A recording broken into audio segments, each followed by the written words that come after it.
That morning, she didn't run. For the first time in 17 years, Melissa Grant didn't hide her bruises behind makeup. Didn't swallow her pain. Didn't apologize for something she never did. She sat at her dining table like a woman carved out of steel. Not broken. Not beaten. Transformed. And when her husband walked in with that sick, satisfied smile. The smile of a man who thought he finally owned her. He had no idea this would be the last morning he'd ever see that version of Melissa. Because today, she wasn't serving breakfast. She was serving consequences. And when the doorbell rang, when they walked in, her husband realized something chilling. The woman he controlled for 17 years was gone. Forever. She sat alone at the dining table. A place she had sat 1,000 times before. But never like this. The china was perfect. The silverware gleamed. The white tablecloth, hand-stitched by her grandmother, lay smooth and flawless beneath her bruised hands. A bruise that wasn't old. A bruise that still pulsed with last night's sting. Melissa Grant breathed slowly, deeply. Not to calm down, but to steady the fire rising inside her. Her lip was split. Her cheek, darkening into a violent purple. Yet her posture was regal. Straight back. Hands folded. Eyes sharp as glass. She wasn't hiding the damage. She was displaying it. Like evidence. The house was painfully quiet. A southern home in Austin, Texas. Warm wood floors, tall windows, pale morning light slipping in through the curtains like a gentle truth the walls could no longer hold back. Upstairs, she heard him moving. The water shutting off. A drawer slamming. His heavy footsteps pacing with the confidence of a man who believed today would be just like yesterday. He had no idea. She closed her eyes for a moment. Not to pray. She stopped praying for him years ago. She closed her eyes to remember. Last night. The back of his hand. The taste of blood. The silence she swallowed. The way he looked at her afterward. Like a man proud of what he'd done. But this morning her silence was gone. Replaced by something older. Something stronger. Something she forgot she had. Will. She heard him coming down the stairs. Slow, careless steps. The way abusers walk when they think the world belongs to them. Melissa didn't move. Didn't blink. He entered the dining room with that casual arrogance he wore like a second skin. Khaki pants. Damp hair. A faint smell of cologne he thought made him desirable. He stopped. Confusion flickered across his face when he saw the table. The wedding china. The fresh flowers. The biscuits. The eggs. The bacon. But it died instantly when his eyes landed on her face. Her bruise. Her lip. And then he smiled. That slow, poisonous smile. Well, look at that, he said softly. You finally learned. He sat down like a king taking his throne. He reached for a biscuit. Admired it. Bit into it. Crumbs scattered across the tablecloth her grandmother made. For a moment, he closed his eyes as he chewed. Enjoying the meal like he deserved it. This is how it should have always been, he said. You just needed a little discipline. Melissa didn't respond. She didn't flinch. She didn't look away. She watched him. Studied him. Like a librarian studying a villain in a story she was finally ready to rewrite. She felt no fear. Not anymore. Instead, she felt something cold. Steady. Clean. This morning wasn't about vengeance. It wasn't even about justice. It was about truth. And the truth was walking toward this house. Closer with every passing second. He reached for another biscuit. Took a bigger bite. Leaned back in his chair. He was relaxed, proud, confident, and completely, beautifully unaware. Because the moment she stood up, slow, graceful, the moment her chair slid back across the wood floor, he finally noticed something different. Something he hadn't seen in her eyes for 17 years. A spark. A decision. A woman who wasn't afraid of him anymore. His smirk faded. And that's when it began. The unraveling. The shift. The subtle panic surfacing beneath his skin. He opened his mouth to speak. But he never got the chance. Because the doorbell rang. A sound so ordinary, yet so devastating. It sliced through the house like a blade. He froze. She didn't. Melissa turned toward the hallway. Straightened her dress. Adjusted the pearls in her ears.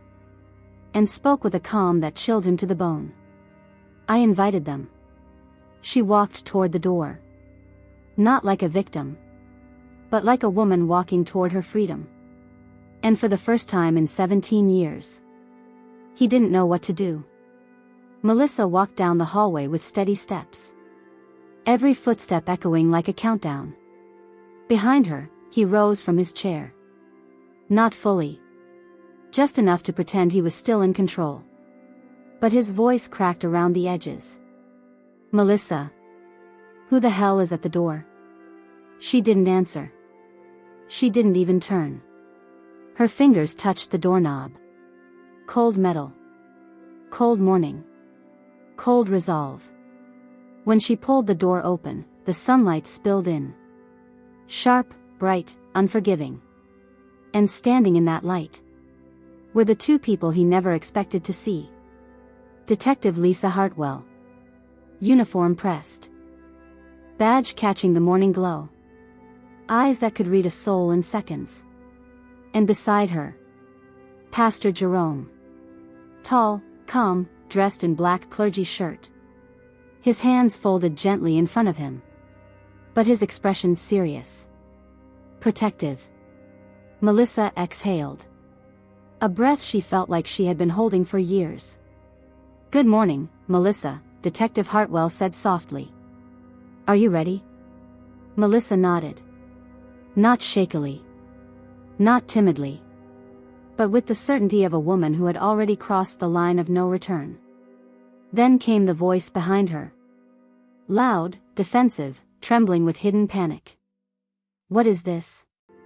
He stepped into the hallway, jaw tight, eyes wild. Why is a detective at my door? Why is a pastor here? Melissa, what did you? He stopped. Because now he saw the detective clearly. Her stance. Her presence. Her reason for being there.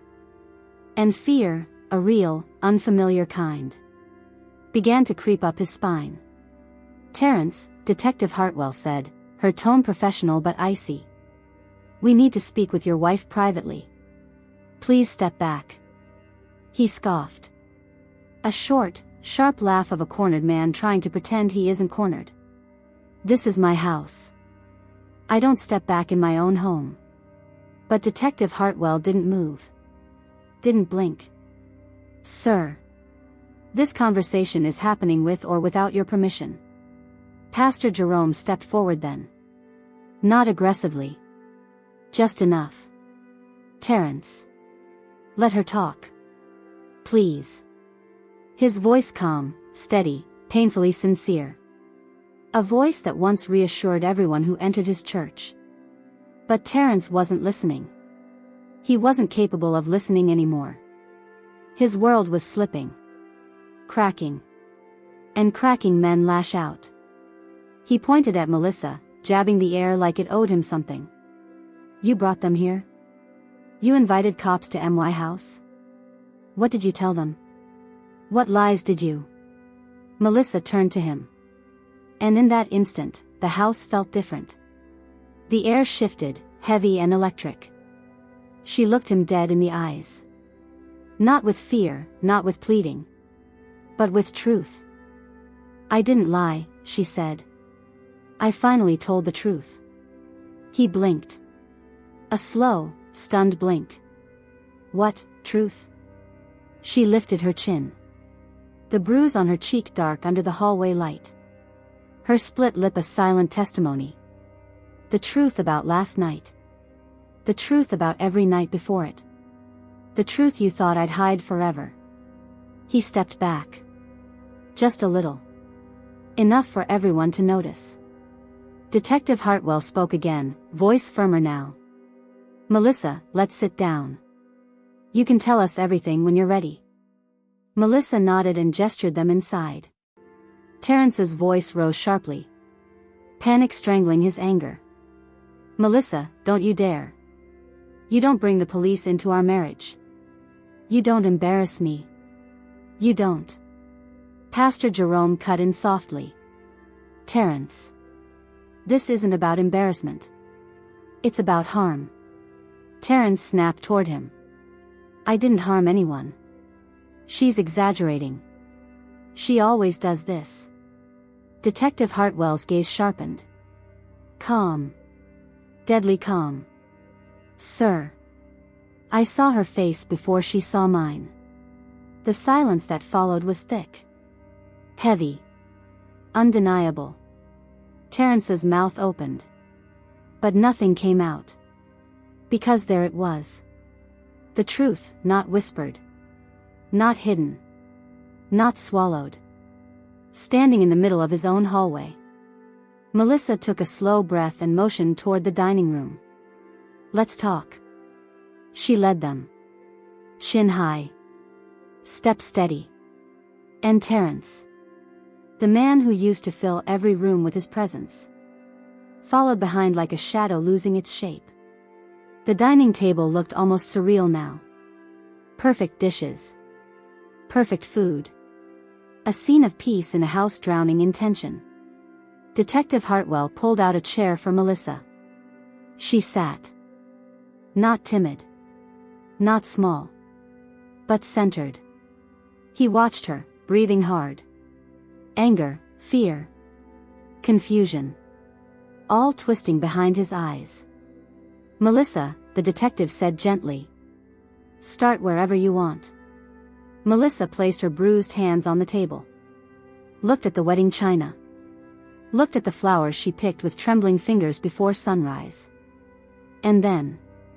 She began. Her voice low. Soft. Yet carved from iron. I'm going to tell you everything. Terrence froze. And for the first time in 17 years. He understood something terrifying. Melissa wasn't breaking. She was rising. The storm outside grew louder, but inside the small house, an even bigger storm was breaking inside Amon's heart. His hands wouldn't stop shaking. His eyes kept replaying that moment, that one terrifying moment when everything in his life slipped out of control. For the first time ever, Amon felt truly alone. He stared at his phone, no messages, no missed calls, nothing. The world had moved on, but his world had stopped. He whispered to himself. Why did it have to happen this way? His voice cracked, heavy with fear and regret. Slowly, he walked toward the window. Outside, people ran for shelter from the rain. Inside, Amon searched for shelter from his own thoughts. He remembered her words, those soft, calming words she once said to him. Amon, when life gets too loud, listen to your heart. It never lies. But now his heart was louder than the storm. Painful. Confused. Broken. His mind kept returning to one question. If she were here, would everything be different? He closed his eyes, and a single tear escaped. The kind of tear that carries pain too heavy to hide. Suddenly, a sound echoed through the room. A knock on the door. Amon froze. No one ever came this late. No one knew what happened. No one should have been there. But the knock came again. This time louder, urgent, almost desperate. With a trembling breath, Amon whispered. Who could it be at this hour? And then. The truth standing behind that door would change his entire life, forever. Aman walked slowly toward the door, every step heavier than the last. His mind screamed warnings, but his heart whispered curiosity. The storm thundered outside, shaking the walls. The knocking came again, sharp, urgent, desperate. Aman swallowed hard and opened the door. And there she was.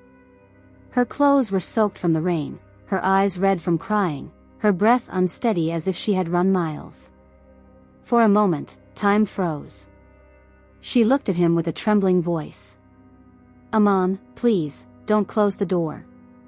He didn't know what to say. He didn't know what to feel. All he knew was that the girl he thought he'd never see again was standing right in front of him. He stepped aside silently. She entered the room, dripping water onto the cold floor. Aman finally whispered. Why are you here?" She looked at him with eyes full of fear and guilt. "Because something happened, something I can't handle alone." Aman's chest tightened. The night had only just begun. She sat on the edge of the sofa, shivering. Aman handed her a towel, but her hands were trembling too much to hold it. After a long silence, she finally spoke. "Aman, everything is falling apart. I made a mistake, a huge mistake." Aman's heart sank, but he kept quiet. She continued, tears rolling down her cheeks. "I trusted the wrong people. And now, they're coming after me." The room felt colder suddenly. Aman stepped closer. "What do you mean, coming after you?" She looked straight into his eyes. Eyes filled with fear he had never seen before. "I saw something I wasn't supposed to see." Aman froze. The storm outside raged louder, as if reacting to her words. She whispered. "And now my life is in danger. You're the only person I could run to, because you're the only one I ever trusted." Aman felt something inside him break. After everything, she still chose him. But danger was now inside his house. Minutes passed. Rain hammered the glass, thunder shook the walls. Suddenly, Aman noticed a shadow move outside the window. His breath caught. He stepped closer to the curtain and carefully peeked outside. A black car. Engine running. Two silhouettes inside. Parked directly in front of his house. His heart started racing. Aman whispered. "Did they follow you?" She covered her mouth, panic filling her eyes. I don't know. I tried to lose them." Aman turned off the lights instantly. The room fell into darkness. He grabbed her hand. "Stay low. Don't go near the windows." Outside, the car door opened. One of the men stepped out. Tall, built, wearing dark clothing. He scanned the street slowly, as if searching for something. Or someone. Aman whispered. "They're here." The room felt suffocating. Every breath sounded loud. Every heartbeat felt like thunder. Aman crouched beside her. Her hands clutched his tightly. "Aman, what do we do?" He took a deep breath. He didn't have a plan, but he had determination. "We leave. Right now." She nodded, terrified but trusting him completely. Aman grabbed his backpack, threw essentials inside. Phone, flashlight, car keys, water bottle. He checked the back window. No one outside. "We're going through the back door." They tiptoed across the dark room, silent, breathless. Suddenly, footsteps sounded outside the front door. Slow, heavy, threatening. Aman whispered urgently. "Move, now." They slipped out the back door into the rain. The night swallowed them instantly. The rain poured like a waterfall, drenching them instantly. Aman grabbed her hand tighter. They ran through the muddy backyard, slipping, stumbling, desperate. Behind them, they heard voices. Shouts. Footsteps. They were being chased. Aman pulled her toward the side gate. This way. Hurry. Lightning flashed. And for a split second, he saw the men running after them. She gasped. Aman, they're too close. But Aman didn't stop. He pushed the gate open, and they sprinted into the dark alley. Their breaths burned their lungs. Their legs felt heavier with every step. But fear kept them moving. The car was parked at the far end of the alley. Just a few more steps. Just a little more. Aman reached the car first, yanked the door open, and pushed her inside. He jumped into the driver's seat, hands shaking violently. The men were meters away now. Shouting, running, stretching their hands toward the car. Aman turned the key. The engine didn't start. Come on. Come on. He tried again. The men got closer. 10 feet away. 5. He slammed the key one more time. The engine roared to life. Aman floored the accelerator.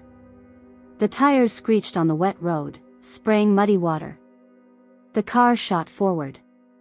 Just as the men reached it, one of them slammed his hand against the rear window. But they were already speeding away, swallowed by the storm. She burst into tears of relief. Aman's hands still trembled on the wheel. But they had escaped. For now.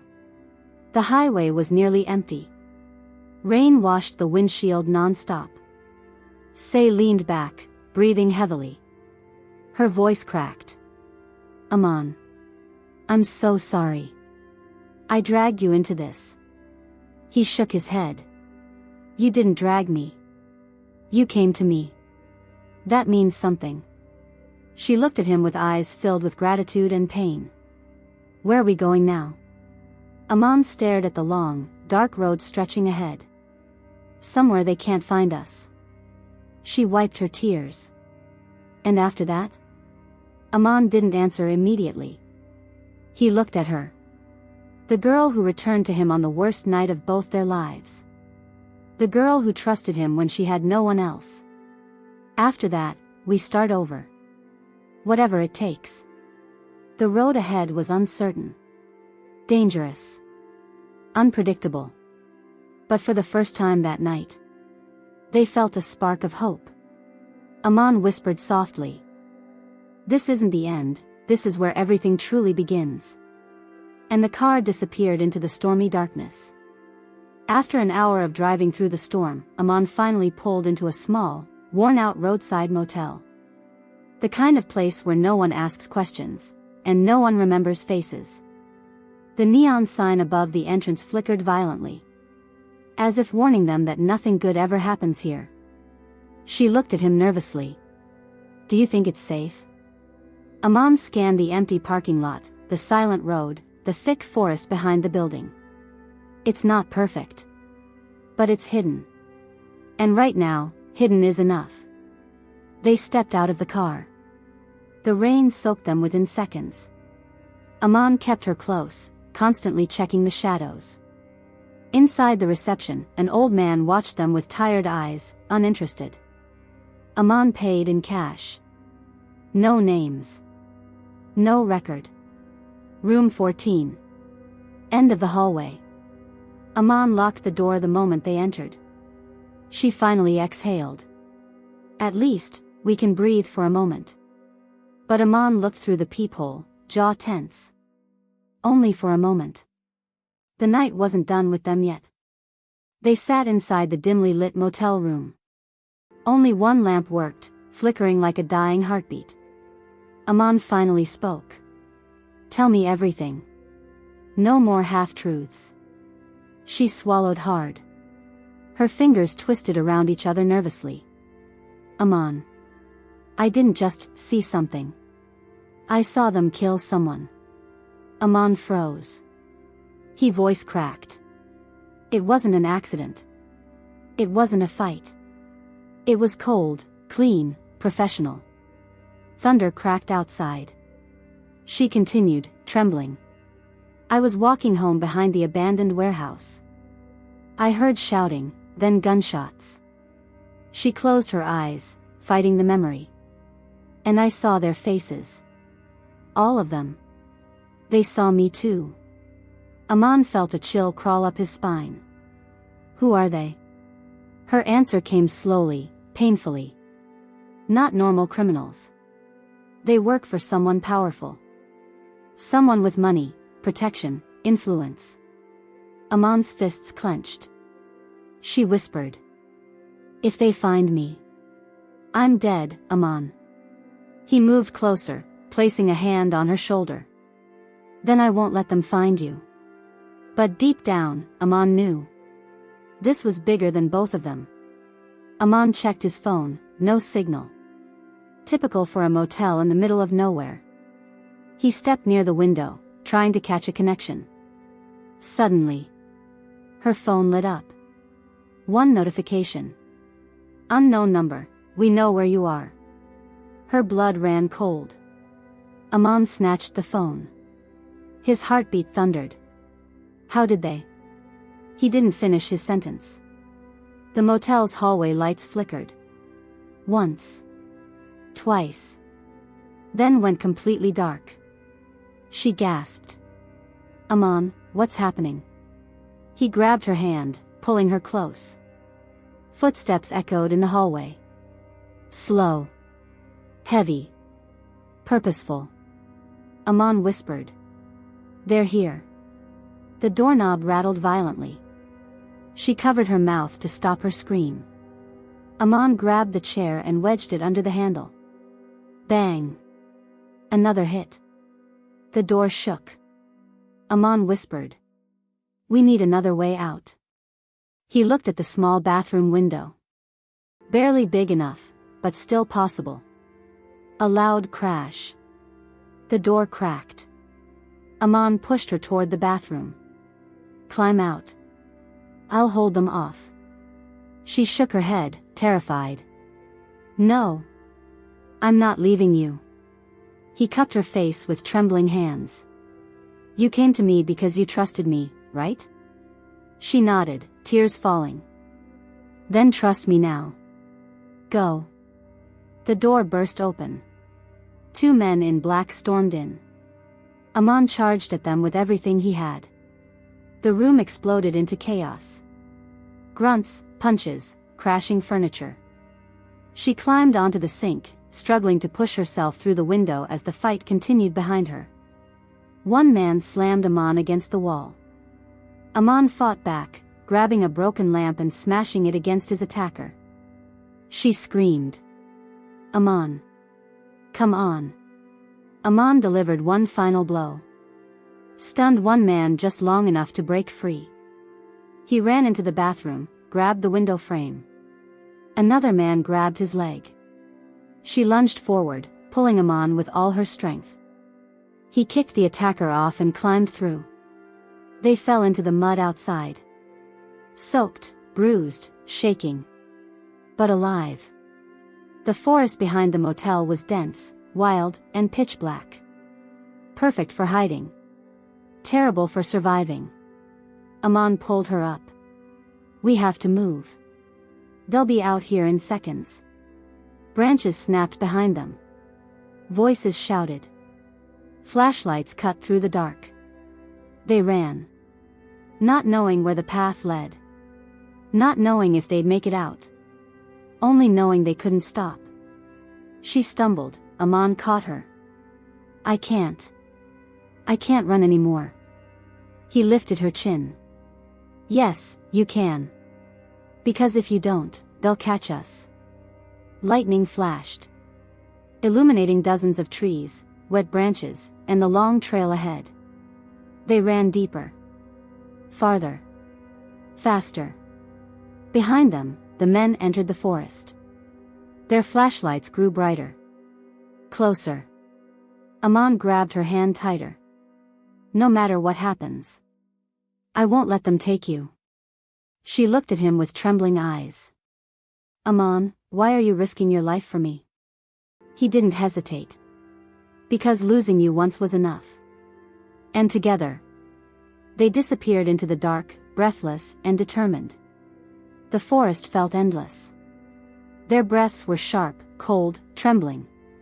After what felt like hours, they finally saw a shape in the darkness.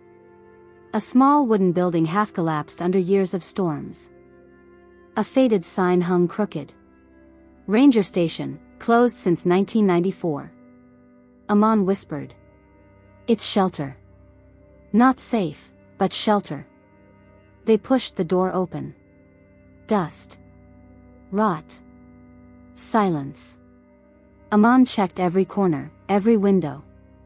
She sank into an old wooden chair, exhausted, shaking. Aman knelt beside her. You're freezing. She tried to smile. I'm fine, just tired. But she wasn't fine. Her hands were trembling uncontrollably. Aman removed his jacket and wrapped it around her. Lightning cracked outside. Rain hammered the roof. She whispered. Aman, do you think we'll make it out? He held her hands. I'm not letting the world lose you. Not again. And for the first time since everything began. She believed him. The storm roared louder, shaking the fragile walls of the station. Aman stood near the window, watching the darkness like a hawk. She watched him, quietly studying his tension. Finally she asked. Aman, how do you know so much about danger? About hiding? About them? He froze. His jaw clenched. For a long moment, he didn't answer. Then he finally whispered. A truth he'd held for years. Because I used to work for the same people. Her heartbeat stopped. Aman continued. Years ago, before I knew who they really were, before I knew how deep their corruption ran. She swallowed hard. Aman, what did you do for them? His eyes were filled with guilt. The same thing they want to do to you. Her breath hitched. Aman turned away, ashamed. I left the organization. I disappeared. Changed everything about my life. But people like them, they don't forget betrayal. A cold fear wrapped around her spine. But still, she stepped closer. You're not like them anymore. He looked into her eyes. No. But they still see me as their enemy. And suddenly, everything made sense. Why he protected her. Why he risked everything. Why he ran with her without hesitation. He wasn't saving her out of pity. He was saving her out of redemption. The storm began to ease. The night grew colder. Aman sat against the door, listening. She whispered. Do you think they're still close? Aman nodded. They won't stop. Not until one of two things happens. She swallowed nervously. What two things? Aman looked at her with dead seriousness. Either they find us. Or we expose them. Before she could respond. Crunch. Footsteps. Outside. Slow. Intentional. Moving around the ranger station. Aman motioned for silence. The footsteps circled the building. She held her breath so hard her chest hurt. A voice outside whispered. They were here. Fresh tracks. Another voice answered. Search the cabin. Shoot if you see the man. Her hand flew to her mouth. Aman leaned close, his whisper barely audible. If they enter, stay behind me. The doorknob turned gently. Slowly. Then stopped. A radio crackled outside. One of the men spoke. The storm's rising again. We'll search the left trail first. Footsteps faded into the woods. Aman exhaled. We bought some time, that's it. But time was the only thing they needed. Aman began searching the abandoned station. Old boxes. Rusty cabinets. Broken equipment. She watched him curiously. Finally she asked. What are you looking for? Aman's voice was sharp, focused. Something we can use to expose them. Anything. He knocked over an old metal locker. And something fell out. A dusty file. Thick. Labeled in faded marker. Operation Black Meridian. Aman froze. His face went pale. She asked. Aman, what is that? He whispered, horrified. It's the operation I walked away from. Inside were photos. Maps. Bank statements. Documents linking powerful people, politicians, businessmen, officers. Her eyes widened. This could destroy them. Aman nodded. And get us killed. Lightning flashed again. She whispered. We need to get this to someone we trust. Aman nodded. There's only one person I trust completely. Detective Lisa Hartwell. Her eyes filled with shock. Lisa? The same detective who came to my house that morning? Aman nodded. Yes. She helped me disappear years ago. She's the only reason I'm alive. Hope flickered in her chest. A fragile hope, but real. Dawn slowly approached. A faint blue glow spread through the forest. Aman packed the documents into a waterproof bag. She tightened her shoelaces with trembling hands. Aman whispered. Once daylight comes, we move. Straight to Charleston. Straight to Lisa. She nodded. Trusting him more than she trusted her own breath. But then. A loud crash shook the forest. Voices. Dozens of them. Aman dragged her to the back door of the station. They found us. Run. They exploded into the morning light. Feet pounding the wet earth. Branches slapping their faces. Hearts racing like war drums. Behind them, the men chased with guns drawn. Bullets ripped through the air. Bark exploded off trees. She stumbled. Aman caught her. I won't leave you. Move. They burst out of the forest onto an old dirt road. An engine roared. A car sped toward them. She screamed. Aman. But when the car stopped, the driver's door flew open. Detective Lisa Hartwell stepped out with her gun raised. Get in. Now. Aman shoved her into the back seat and jumped in. Lisa sped away, tires screaming. In the rear mirror. The men poured out of the forest, firing. Lisa shouted. Hold on. This isn't over yet. But for the first time. They weren't running alone. They were running with help, with evidence. With a chance. With hope. The chase wasn't finished. But the war had finally begun. Lisa drove like a woman who knew death was inches behind them. Rain sprayed across the windshield, the wipers fighting to keep up. She spoke without turning her head. I knew they'd come for you someday, Aman. I just didn't think they'd come this hard. Aman answered. It's my fault she's involved. The woman shook her head from the back seat. No. I walked into this myself the moment I saw their faces. Lisa's voice was firm. You did the right thing. Witnesses like you are the reason these monsters fall. Aman looked at the bag of evidence on her lap. Operation Black Meridian. Lisa said. We get this to the right judge, the right journalist, the right hands. And you'll bring down half of Charleston's corrupted underworld. But just as hope flickered, a black SUV appeared behind them. Fast. Silent. Deadly. Aman whispered. They found us again. The SUV accelerated. Lisa tightened her grip on the steering wheel. Brace yourselves. The SUV slammed into their rear bumper. She screamed. Aman grabbed her hand. Stay down. Lisa swerved left, right, left again. But the SUV stayed glued to them. Another hit. Lisa cursed. They're trying to push us off the bridge. Woman looked out the window. Charleston Bay raging beneath the high bridge. "Lisa, they'll kill all of us," Amon shouted. "Floor it." Lisa stomped the pedal. The car surged forward. The SUV followed, headlights burning through the rain. A gun barrel appeared from the passenger window. Shots fired. Glass exploded behind them. Amon shielded her with his body. Lisa yelled, "Hold on, hold on." She jerked the wheel.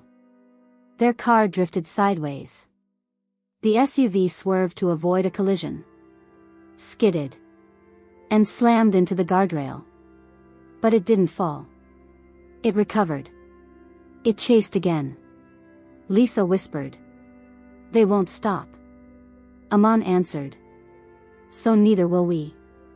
After a brutal 25-minute chase, they finally escaped into a maze of back roads and old marsh country.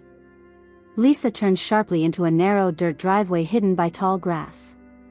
A small cabin stood in the trees. "This used to be my uncle's fishing lodge," she said. "No phones. No records. No electricity. Perfect hideout." Inside, the cabin smelled of old wood and cold air. But it was safe. For now. Amon checked the windows. Lisa spread the documents on the wooden table. The woman sat down slowly, eyes heavy with fear and exhaustion. Lisa began sorting the files. "These papers, these names, my God, Amon, they go all the way up. Senators. Judges. CEOs. Amon nodded. "This is why they can't let her live." Lisa looked at the woman gently. "You're not just a witness. You're the spark of a wildfire." The woman's voice trembled. "I didn't ask for this." Amon sat beside her. "Heroes never do." Then. A sound. A branch snapping. A shadow outside the window. Amon stood up instantly. "They found us." The cabin windows shattered simultaneously. Gunshots ripped through the walls. Lisa dove to the floor. Amon grabbed the woman and pulled her behind an overturned table. "Stay low." Men in black surrounded the cabin, moving in formation. Lisa shouted, "How the hell did they track us here?" Amon's eyes widened. "The phone. Her phone. I smashed it, but the SIM card, it must have still pinged." Lisa cursed loudly. More bullets tore through the walls. The woman covered her ears, shaking. Amon looked her in the eyes. "Listen to me. Look at me." She forced her eyes open. He said softly, "You're going to live. I swear it." Lisa tossed Amon a handgun. "We hold them off as long as we can. Backup is not coming. It's us against all of them." Amon smirked. "Just like old times, huh?" Lisa replied. "Except this time, let's not die." The woman's breath trembled. The door crashed open. The men stormed inside. Amon and Lisa fired back. Wood splintering. Bullets flying. Shouts filling the air. Amon shouted, "Run! Out the back!" He grabbed her wrist and pulled her toward the rear door. But just as they reached it, a tall figure blocked the exit. Cold eyes. Gray suit. No emotion. The boss. She froze. Amon whispered, "No, it can't be." Lisa gasped. You are the one behind all this?" The boss smiled softly. "Did you really think you could run from your past, Amon?" Amon stepped forward, gun raised. His voice shook with controlled fury. "This isn't your world anymore. You don't get to kill innocent people just to stay in power." The boss chuckled. "Innocent?" She saw what she shouldn't have. People die for far less. The woman yelled. "I didn't choose to see anything. I was just walking home." The boss smirked. Wrong place. Wrong time. Lisa fired. The boss moved like a shadow. The bullet hit the wall. Instantly, men attacked from behind. Chaos erupted again. Lisa tackled one. Aman fought two at once. The woman crawled under the table to avoid stray bullets. Then, the boss grabbed her by the hair and dragged her up. She screamed. Aman roared. Let her go. The boss held a gun to her throat. Drop your weapon, Aman. Or she dies. Aman froze. Lisa screamed. Don't you dare. It's exactly what he wants. The boss pressed the gun harder. The woman cried. Aman, don't. Aman's eyes filled with tears. I can't lose you again. Slowly, painfully. He dropped his gun. The boss smiled. Good boy. The boss aimed his gun at Aman's head. Everything slowed. The rain. The fire. The breathing. The fear. The world stood still. Then. Bang. A single gunshot. The boss's eyes widened. He staggered. A red bloom spread across his shoulder. He turned. Stood behind him. Bleeding, bruised, but standing tall. Gun smoking. Nobody kills my people. The boss lunged at her. Aman rushed forward. The woman screamed. All three collided violently. The gun slid across the floor. Aman punched the boss. The boss slammed him against the wall. Lisa swung a chair into the boss's back. But the man was a monster. Strong. Cold. Trained. He knocked Lisa unconscious with a single blow. He turned back to Aman. You were always weak. Aman grabbed a broken piece of wood and stabbed it into the boss's shoulder.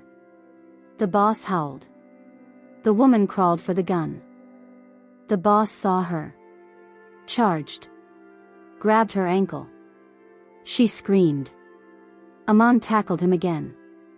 The gun sat on the floor. Just inches from her hand. She reached. Fingers trembling. Stretching. She grabbed it. Turned. Hands shaking. Heartbreaking. She whispered. Don't touch him. And fired. The boss fell to his knees. Shock in his eyes. Then collapsed face first onto the wooden floor. Dead. Silence swept through the cabin. Heavy. Absolute. Unbelievable. Aman crawled to her, grabbing her hands. You did it. You saved us. Her hands were trembling violently. Tears streamed down her cheeks. I didn't want to kill anyone. I didn't. Aman pulled her into his arms. You did what you had to. You survived. Lisa groaned and sat up. Her voice weak. Tell me he's dead. Aman nodded. Lisa exhaled. Then we just killed the biggest criminal in Charleston. They were alive. But everything around them was shattered. Lisa gathered the documents again. Her voice regained strength. We deliver this to the FBI. Today. Before his men try to clean up the mess. Aman nodded firmly. They loaded the evidence, bandaged their wounds, and moved fast. By noon, they reached a federal building in Charleston. Lisa marched inside like a warrior. We have evidence of organized murder, corruption, trafficking, and political manipulation. Agents swarmed around her. Aman and the woman gave their statements for hours. Footage. Photos. Testimonies. Everything began falling into place. A wide-scale operation launched nationwide. Arrests began instantly. The organization collapsed within 48 hours. They had done it. They ended the nightmare. 2 days later. The woman sat alone on a quiet beach in Charleston. Waves crashed gently. The sun warmed her bruised cheek. She breathed freely for the first time in weeks. Aman walked toward her. "The FBI said you're protected now. New identity if you want it. A new life." She looked at him. "And you?" He sat beside her. "I don't run anymore. Not from them. Not from myself." She smiled softly. "After everything. Why did you risk your life for me, Aman?" He looked out at the ocean. "Because once I loved you." She froze. Aman continued quietly. "And I think, somewhere deep inside, I never stopped." Her eyes filled with tears. Not of fear. Not of pain. Of something new. Something she thought she had lost forever. Hope. A week later, she stood at her doorway. Her bags packed. Her future uncertain. Her heart racing. Aman stood beside the car, waiting. She whispered to herself. "The night I didn't run, I found a man who fought for me. A truth that saved me. And a strength I didn't know I had." Aman opened the passenger door. "Ready?" She nodded. "Ready."